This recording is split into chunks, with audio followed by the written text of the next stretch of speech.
Doctor ortho Ayurvedic oil and capsule, अब दर्द भी घुटने टेकेगा। पीएम मोदी का 3 दिवसीय सेशल्स दौरा संपन्न, स्वदेश रवाना हुए पीएम मोदी।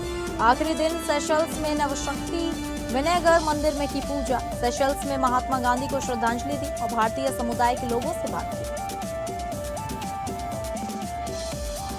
पीलीभीत में सीएम योगी ने किया सपा सरकार कांग्रेस पर हमला, कहा पाकिस्तान बनवाने के लिए कांग्रेस जिम्मेदार, तुष्टीकरण की राजनीति नहीं चलेगी, साइकिल चलना बंद तो दंगा नहीं हुआ।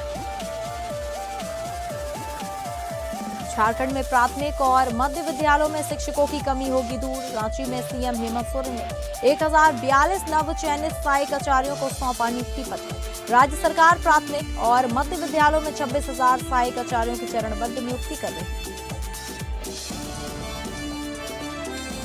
अयोध्या राम मंदिर चंदा मामले में जेल में बंद 8 आरोपियों की पैरवी से वकीलों का इंकार, फैजाबाद बार एसोसिएशन की बैठक में लिया गया निर्णय। दिल्ली और उत्तराखंड में सुरक्षा अलर्ट, दोनों राज्यों में बढ़ाई गई सुरक्षा व्यवस्था, धार्मिक स्थलों, सरकारी इमारतों और पुलिस ठिकानों पर सुरक्षा चाक चौबंद, आतंकी हमले की आशंका है।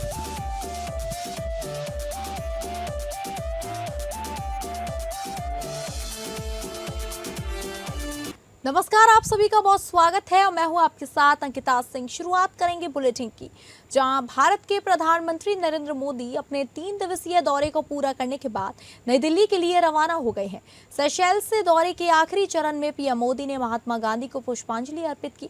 इससे पहले उन्होंने नवशक्ति विनेगर मंदिर में पूजा अर्चना की। प्रधानमंत्री ने सोमवार को सेशेल्स के पीस पार्क में महात्मा गांधी की मूर्ति पर फूल चढ़ाए और उनका स्वागत करने के लिए इकट्ठा हुए भारतीय समुदाय के लोगों से भी बात की। तिरंगा लिए हुए भारतीय समुदाय के लोगों ने प्रधानमंत्री का स्वागत करते हुए मोदी मोदी और भारत माता की जय के नारे लगाए। पीएम मोदी ने सोशल मीडिया प्लेटफॉर्म एक्स पर इसकी कई तस्वीरें भी शेयर की हैं। उन्होंने पोस्ट में लिखा, विक्टोरिया के पीस पार्क में महात्मा गांधी को श्रद्धांजलि दी। बापू के आदर्श पीढ़ियों से चले आ रहे, जो लोगों को शांति, न्याय और इंसानी सम्मान की तलाश में एकजुट करते हैं। उनके विचार एक बेहतर दुनिया के लिए हमारी मिलकर की जाने वाली कोशिशों को प्रेरित करते रहते हैं। इससे पहले पीएम मोदी ने नवशक्ति विनेगर मंदिर में पूजा अर्चना की। उन्होंने मंदिर के बाहर एकजुट हुए भारतीय समुदाय के लोगों से भी बातचीत की।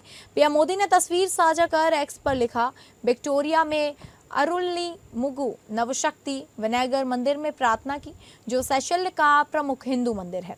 भगवान श्री गणेश सभी को बुद्धि, शक्ति और समृद्धि प्रदान करे।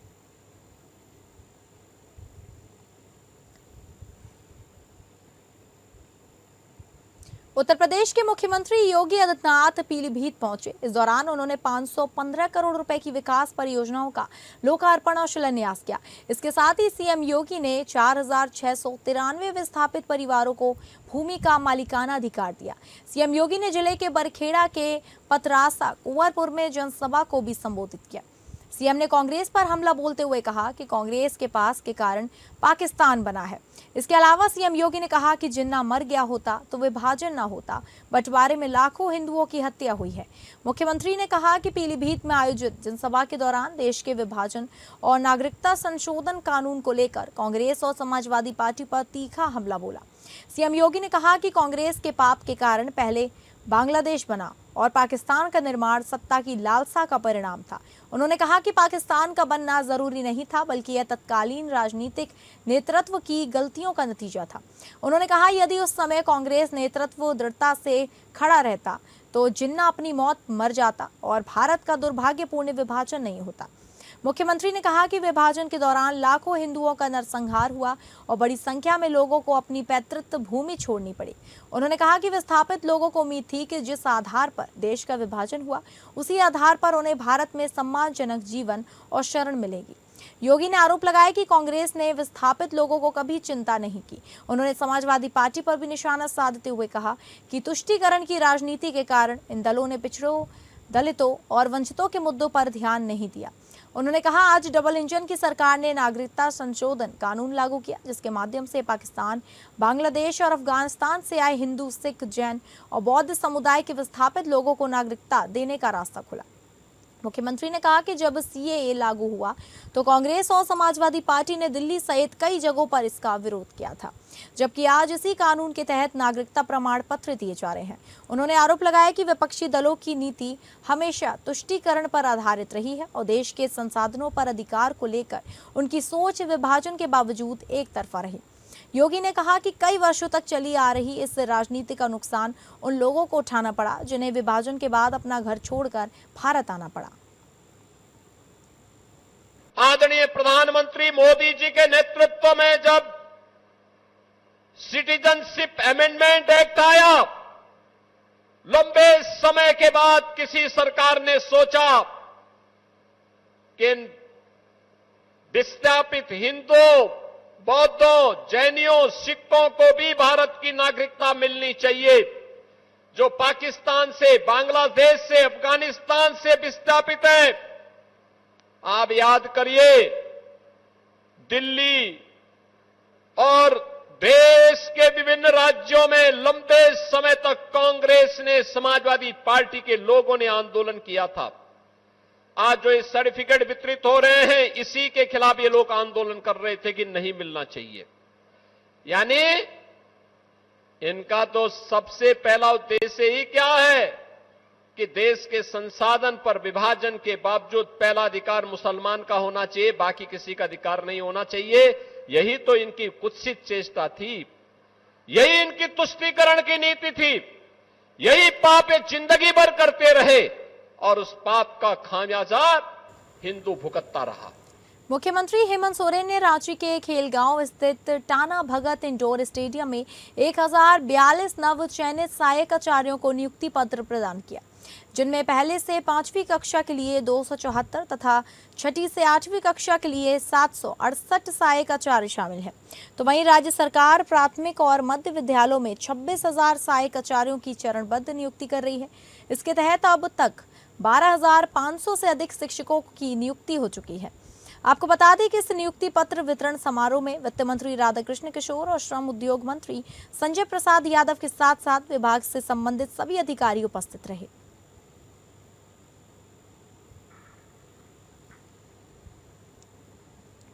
मुख्यमंत्री हेमंत सोरेन ने रविवार को राजधानी रांची से कुछ ही दूरी पर स्थित मशहूर पर्यटन स्थल जोन्हा फॉल पहुंचकर प्रकृति की सुंदरता का जमकर आनंद लिया। इस दौरान उनकी पत्नी एवं विधायक कल्पना सोरेन भी उनके साथ मौजूद नजर आई।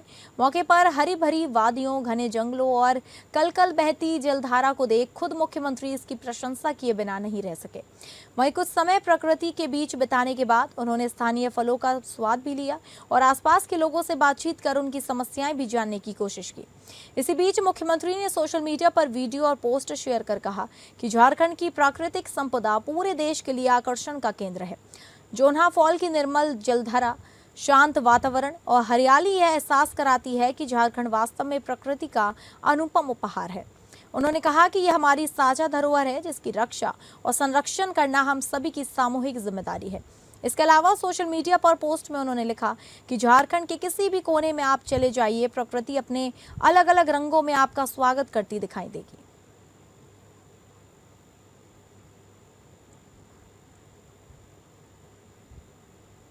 झारखंड में 30 जून से मतदाता सूची के एसआईआर अभियान की शुरुआत की जाएगी, जिसे लेकर जिला निर्वाचन पदाधिकारी एवं प्रशासनिक अधिकारियों की ओर से लगभग तैयारियां पूरी कर ली गई हैं। तो वहीं इस अभियान के तहत राज्य भर में बूथ केवल लेवल अधिकारी यानी कि बीएलओ कल से घर घर जाकर मतदाताओं को गणना प्रपत्र देंगे और उनका सत्यापन भी करेंगे। जानकारी के अनुसार यह अभियान आगामी 29 जुलाई 2026 की तारीख तक चलने वाला है। वहीं इस कड़ी में राज्य के मुख्य निर्वाचन पदाधिकारी के रवि कुमार ने बताया कि मतदाताओं को केवल गणना प्रपत्र सही ढंग से भरकर हस्ताक्षर सहित बीएलओ को लौटाना होगा। मुख्य निर्वाचन पदाधिकारी ने यह भी स्पष्ट किया कि राज्य में चल रही एसआईआर की प्रक्रिया केवल और केवल पात्र भारतीय नागरिकों के लिए ही है। इस कड़ी में उन्होंने बीते दिन निर्वाचन सदन से वीडियो कॉन्फ्रेंसिंग के माध्यम से सभी प्रमंडलीय आयुक्तों को इसकी निगरानी करने का निर्देश दिया। इसके साथ ही उन्होंने गैर भारतीय लोगों से अपील करते हुए कहा कि जो लोग गैर भारतीय नागरिक हैं या भारत की नागरिकता त्याग चुके हैं, वे बिना फॉर्म भरे उसे तुरंत बीएलओ को लौटा दें। सीओ ने यह भी चेतावनी दी कि गलत जानकारी देकर वोट लिस्ट से नाम जुड़वाने की कोशिश करना लोक प्रतिनिधित्व अधिनियम 1950 की धारा 31 के तहत एक गंभीर और दंडनीय अपराध है। वो डीओ के साथ में संदर्पणा के कमिश्नर से भी बात हुई। अभी कितना तैयारी किया गया उसके बारे में समीक्षा किया गया।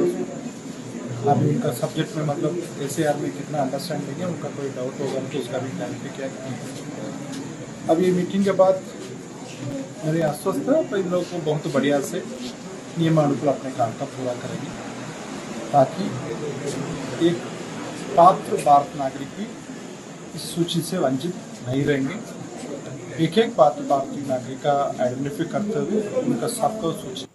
राम मंदिर चंदा मामले में गिरफ्तार 8 आरोपियों की पैरवी से फैजाबाद बार एसोसिएशन ने दूरी बनाने का फैसला किया है।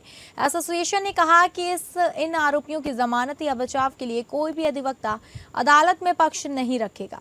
फैजाबाद बार एसोसिएशन के अध्यक्ष कालिका प्रसाद की अध्यक्षता में हुई बैठक में यह निर्णय लिया गया। बैठक में वकीलों ने आरोपियों के खिलाफ कड़ा रुख अपनाते हुए कहा कि मामले में आरोपी बनाए गए लोगों की कानूनी पैरवी नहीं की जाएगी। बैठक में कुछ सदस्यों ने मांग की कि चंपत राय, अनिल मिश्रा और गोपाल राय को अयोध्या छोड़ना चाहिए।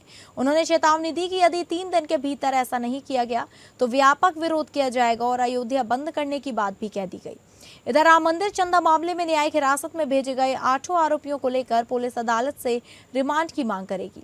बार एसोसिएशन अध्यक्ष ने सभी अधिवक्ताओं को निर्देश दिया कि मंदिर से जुड़े चंदे में कथित अनियमितताओं के आरोपों का सामना कर रहे आरोपियों की ओर से कोई वकील जमानत याचिका या पैरवी स्वीकार न करे। वकालत करता है तो इस संघ में सहयोग की धनराशि में 5 लाख रुपए वो प्रत्येक नाम से जमा करेगा। और आगे ये भी तय किया गया है कि ये चंपत राय, गोपाल राव और ये अनिल मिश्रा, इन लोगों के खिलाफ मुकदमा दर्ज कराने के लिए 173 सीआरपीसी की कार्यवाही की जाएगी। और ये भी तय किया गया है कि इसका पुरजोर विरोध किया जाएगा और सीबीआई से जांच की मांग की जाएगी। इलाहाबाद में दोनों याचिकाएं आज तय कर ली जाएंगी। तय होंगी तो उसी के सीक्वेंस में हमारा संघ ये तय करेगा आगे क्या करना है। जरूरत पड़ी तो माननीय सर्वोच्च न्यायालय और उच्च न्यायालय में भी अधिवक्ता संघ अयोध्या अपने खर्चे से शरण लेगा। ये 500 रुपए की धनराशि, 5 लाख रुपए की धनराशि उन पर इसलिए की गई है कि वो एक सहयोग की धनराशि होगी और उसी के सहयोग से वकील लोग अपने मुकदमे की पैरवी करेंगे। अयोध्या में राम मंदिर चढ़ावा चोरी मामले में पुलिस ने बड़ा एक्शन लिया है। इस केस की जांच कर रही टीमों ने रविवार को अयोध्या में रहने वाले सभी आरोपियों के घरों पर छापेमारी की है। मामले की गंभीरता को देखते हुए पुलिस अपनी जांच में तेजी ला रही है ताकि इस पूरे मामले से जुड़े तथ्यों का पूरी तरह खुलासा हो सके।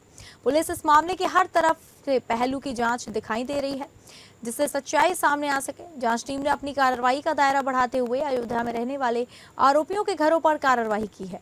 पुलिस की अलग अलग टीमें अनुकल्प मिश्रा, लवकुश मिश्रा, मुख्य आरोपी रमाशंकर यादव और टिन्नू यादव, मनीष यादव, करुणेश पांडे और रमाशंकर मिश्रा के घर पहुंची। इन सभी ठिकानों पर पुलिस पूरी बारीकी से तलाशी ले रही है ताकि केस से जुड़े अहम सबूत जुटाए जा सके। जांच टीमें एक एक कर घर के कोने खंगाल रही हैं ताकि कोई भी सबूत छूटने ना पाए। कार्रवाई के दौरान स्थानीय मजिस्ट्रेट की मौजूदगी में पुलिस आरोपी के परिजनों से पूछताछ कर रही है। इसके साथ ही आसपास रहने वाले लोगों से भी इन आरोपियों के बारे में जानकारी जुटाई जा रही है। पुलिस यह जानने की कोशिश कर रही है कि आरोपियों की गतिविधियां पिछले कुछ समय में कैसी थी और क्या मामले से जुड़ा कोई अहम सुराग मिल सकता है। इस मामले की गहराई से जांच कर रही टीमें सिर्फ चोरी की कड़ियों को ही नहीं जोड़ रही बल्कि आरोपियों की कमाई के जरिए का भी पता लगा रही हैं। अपराध के जरिए जो पैसा या संपत्ति जुटाई गई है उसके सोर्स को ट्रेस किया जा रहा है। आरोपियों के पास मौजूद संपत्तियां कहां से आई, उनके पास फंड कहां से आ रहा है, इसकी पूरी हिस्ट्री निकाली जा रही है। पुलिस बैंकों के खातों और लेन देन की भी जांच कर रही है ताकि यह साफ हो सके कि पैसे को कहां कहां भेजा गया या किस काम में इस्तेमाल किया गया। बढ़ते अगली खबर की ओर। रामपुर पहुंचे ज्योतिर्मठ के शंकराचार्य स्वामी अभिमुक्तेश्वरानंद सरस्वती ने राम मंदिर चंदा विवाद को लेकर सरकार और ट्रस्ट पर सवाल उठाए हैं और आरोप लगाया है उन्होंने कि मंदिर निर्माण और संचालन के लिए बनाए गए ट्रस्ट में योग्य लोगों की जगह विश्वास पात्र लोगों को शामिल किया गया। शंकराचार्य ने कहा कि चंदे में कथित गड़बड़ी की जांच के लिए गठित एसआईटी पर भी सवाल है। उन्होंने कहा जांच शुरू होने से पहले एफआईआर दर्ज होना जरूरी है। बिना एफआईआर के एसआईटी की जांच प्रक्रिया पर उन्होंने सवाल उठाया। उन्होंने आरोप लगाया कि ट्रस्ट में विशेषज्ञों की जगह ऐसे लोगों को रखा गया जो व्यवस्था के अंदरूनी हिस्से से जुड़े थे। शंकराचार्य ने कहा कि राम मंदिर से जुड़ी व्यवस्था में पारदर्शिता होनी चाहिए और किसी भी तरह की अनियमितता हिंदू समाज के लिए चिंता का विषय है। उन्होंने कहा यदि चढ़ावे से जुड़े मामले में आर्थिक गड़बड़ी हुई तो जिम्मेदारी तय होनी चाहिए और जांच निष्पक्ष तरीके से होनी चाहिए। नागरिकता और पासपोर्ट विवाद पर टिप्पणी करते हुए शंकराचार्य ने कहा कि नागरिकता को लेकर स्पष्ट व्यवस्था होनी चाहिए और लोगों को अनिश्चितता में नहीं रखना जाना चाहिए। गौ माता को लेकर कहा उन्होंने कि यदि गाय को माता माना जाता है तो उसे राज्य माता का दर्जा देने पर भी विचार होना चाहिए। उन्होंने कहा केवल व्यक्तिगत आस्था नहीं बल्कि नीति स्तर पर भी कदम उठाए जाने चाहिए। अरे भाई, भारत की नागरिकता के लिए कोई कागज अब नहीं चलेगा। भाजपा की सदस्यता की रसीद दिखाओ, जहाँ जाना है जाओ, भारत के नागरिक हो, बस सीधी बात है। आखिर बताओ, जब उन्होंने कहा कि ये नहीं चलेगा, ये नहीं चलेगा, ये नहीं चलेगा नागरिकता में, तो बताते तो कि ये सब नहीं चलेगा, ये चलेगा। उन्होंने बताया नहीं है। इसका मतलब है कि भाजपा की सदस्यता एकमात्र वो प्रपत्र है जिससे भारत के नागरिक आप सिद्ध हो गए। अभी तक क्या हो रहा था कि जो भाजपा के पक्ष में नहीं था उसको नक्सली कहते थे, जो भाजपा के पक्ष में नहीं था उसको कांग्रेसी, सपाई, बसपाई सब कहते थे, जो नहीं रहता था उसको अर्बन नक्सल कहते थे। अब उन्होंने कह दिया ये नागरिक ही नहीं है, अब तो भाजपा ही होगा, वही भारत का नागरिक होगा, नहीं तो नहीं होगा। खुफिया एजेंसियों ने दिल्ली और उत्तराखंड के लिए सुरक्षा अलर्ट जारी किया है। यह अलर्ट संभावित आतंकी खतरे को देखते हुए जारी किया गया है। अलर्ट के बाद प्रमुख धार्मिक स्थलों, सरकारी इमारतों और पुलिस ठिकानों की सुरक्षा बढ़ा दी गई है। खुफिया विभाग के सूत्रों के मुताबिक यह अलर्ट आने वाले दिनों में संभावित हमलों की चेतावनी देने वाला एक ईमेल सामने आने के बाद जारी किया गया। यह खतरा उत्तराखंड के रुद्रप्रयाग जिले के नागरासु गुरुद्वारे में निहंगों के एक ग्रुप और अधिकारियों के बीच हुई गतिरोध के बाद सामने आया। कहा जा रहा है कि ईमेल में दिल्ली और उत्तराखंड के कई मंदिरों के साथ साथ सरकारी दफ्तरों, रेलवे स्टेशनों और पुलिस ठिकानों को संभावित टारगेट के तौर पर बताया गया था। उन्होंने बताया कि धमकी भरे संदेश में कुछ राजनीतिक नेताओं का भी जिक्र था, जिससे सुरक्षा एजेंसियों की चिंता बढ़ गई है। अलर्ट मिलने के बाद दिल्ली पुलिस, उत्तराखंड पुलिस और केंद्रीय खुफिया एजेंसियों ने चौकसी बढ़ा दी है और एहतियात के तौर पर संवेदनशील और ज्यादा भीड़भाड़ वाली जगहों पर सुरक्षा इंतजामों की समीक्षा शुरू कर दी है। अधिकारियों ने बताया कि अहम धार्मिक स्थलों, ट्रांसपोर्ट हब और सरकारी इमारतों पर सुरक्षा बल बढ़ा दिए गए हैं। साथ ही स्थानीय पुलिस यूनिट को सतर्क रहने और गश्त तेज करने के निर्देश दिए गए हैं। दिल्ली पुलिस ने ईमेल की सच्चाई का पता लगाने और उसके स्रोत का पता लगाने के लिए जांच शुरू कर दी है। साइबर एक्सपर्ट संदेश के डिजिटल निशान की जांच कर रहे हैं ताकि यह पता लगाया जा सके कि धमकी असली है या महज एक अफवाह। अधिकारियों ने बताया कि संभावित हमले के समय या सटीक जगह के बारे में अभी तक कोई खास जानकारी नहीं मिली है, लेकिन अलर्ट की गंभीरता को देखते हुए एहतियाती कदम उठाए जा रहे हैं। सूत्रों ने आगे कहा कि सुरक्षा एजेंसियां किसी भी संभावना को खारिज नहीं कर रही हैं और संदिग्ध गतिविधियों पर कड़ी नजर रख रही है।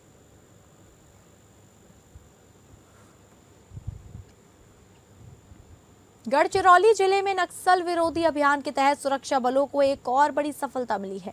नक्सलियों द्वारा सुरक्षा बलों पर हमले और विस्फोटक घटनाओं को अंजाम देने के उद्देश्य से जंगल में छिपाकर रखा गया हथियार निर्माण से जुड़ा भारी मात्रा में सामान गढ़चिरौली पुलिस और सीआरपीएफ ने बरामद कर मौके पर ही नष्ट कर दिया। प्राप्त जानकारी के अनुसार महाराष्ट्र छत्तीसगढ़ सीमा से लगे बालबेड़ा के जंगल में नक्सलियों द्वारा हथियार निर्माण एवं अन्य सामग्री जमीन में दबाकर रखने की गोपनीय सूचना गढ़चिरौली पुलिस को मिली थी। इसके आधार पर 26 जून 2026 को पुलिस अधीक्षक एम रमेश के मार्गदर्शन में विशेष अभियान जल प्राणहिता यूनिट, BDDS बम निरोधक एवं निष्क्रियकरण दस्ता तथा सीआरपीएफ के संयुक्त दल को सर्च ऑपरेशन के लिए रवाना किया गया। 27 जून 2026 को जंगल में सघन तलाशी अभियान के दौरान सुरक्षा बलों ने जमीन में छिपाकर रखा गया नक्सली सामग्री बरामद की। इसमें लगभग 5 से 6 टन वजनी एक lathe machine, 150 claymore BGL pipe, 220 नग 12 बोर पाइप, 20 राइफल रोल, मैटर पट्टियां सहित हथियार निर्माण में उपयोग होने वाली अन्य सामग्री शामिल थी। वरिष्ठ अधिकारियों के निर्देश अनुसार बरामद सभी नक्सली सामग्री को सुरक्षा की दृष्टि से घटनास्थल पर ही नष्ट कर दिया गया ताकि भविष्य में उसका किसी भी प्रकार से दुरुपयोग न हो सके।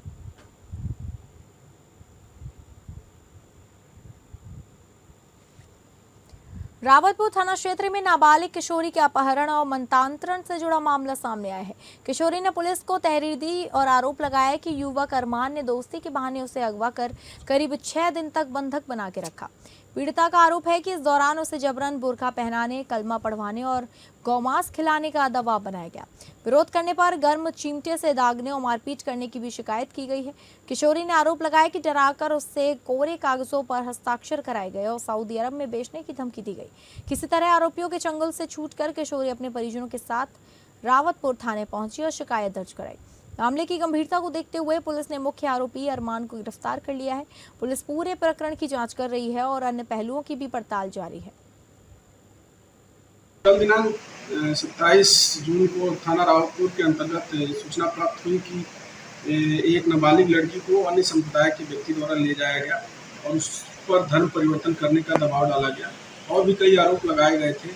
इसके संदर्भ में पीड़िता के घर वालों की तरफ से अभियोग पंजीकृत कराया गया है, थाने पर कराया गया है। इसके संदर्भ में जो मुख्य अभियुक्त था उसको गिरफ्तार कर लिया गया है। उसे अब माननीय न्यायालय न्यायिक हिरासत के लिए प्रस्तुत किया जाएगा। इसके संबंध में और भी जो भी आरोप लगाए गए हैं उसके संबंध में विस्तृत जांच करके अग्रिम विधिक कार्रवाई की जाएगी। अमरावती जिले में 28 जून को समृद्धि महामार्ग पर हुए भीषण सड़क हादसे में चंद्रपुर जिले के एक ही परिवार के 5 लोगों की दर्दनाक मौत हो गई। बताया जा रहा है कि परिवार की कार सड़क किनारे खड़े एक ट्रक से जा टकराई। टक्कर इतनी भीषण थी कि कार के परखच्चे उड़ गए और सभी 5 लोगों की मौके पर ही मौत हो गई। पुलिस ने मामला दर्ज कर दुर्घटना के कारणों की जाँच शुरू कर दी है।